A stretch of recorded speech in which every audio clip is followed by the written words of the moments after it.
IOSNet déjà, qu'est-ce que ça veut dire IOSNet? Donc Indian IOSNet pour Indian Ocean Solar Network. Donc l'idée c'est de créer un réseau régional, donc les îles autour de la Réunion, Madagascar, Comores, Seychelles et Maurice, autour de la métrologie.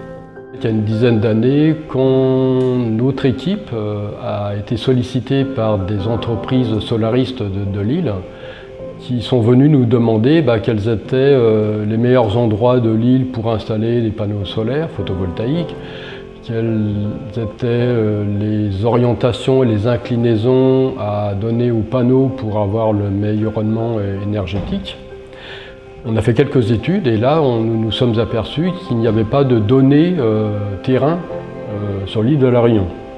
En fait, personne n'avait jamais cherché à mesurer au niveau du sol le niveau énergétique d'énergie délivrée par le soleil.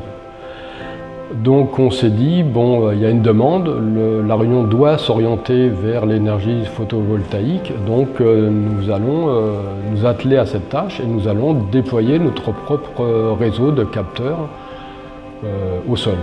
Et un peu le hasard des rencontres a voulu que la COI, en visitant nos locaux il y a peut-être 3 ans de cela, s'est dit, est-ce que votre réseau, le déploiement, l'élargissement de votre réseau au territoire de la zone ne pourrait pas se combiner avec une étape, un projet de sensibilisation des populations à la transition énergétique de ces territoires. À travers ce programme, la COI vise à accompagner les États membres de la Commission de l'océan Indien dans leur stratégie d'insertion des énergies renouvelables dans leur système électrique. Le projet IOSNet se décline en 3 actions, on va dire.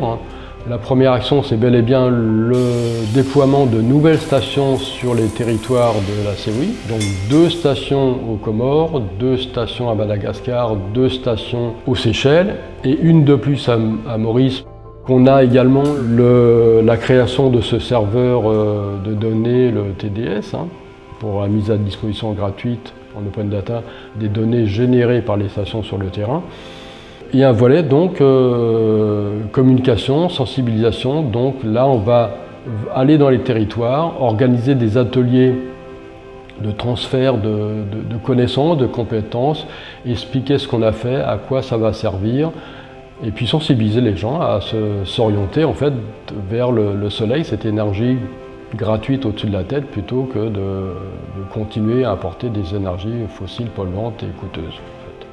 C'est pour ça qu'on a depuis une dizaine d'années maintenant tout un ensemble de projets qui permettent de construire une base scientifique et technologique d'appui au déploiement de technologies solaires, énergétiques solaires au niveau de l'océan Indien.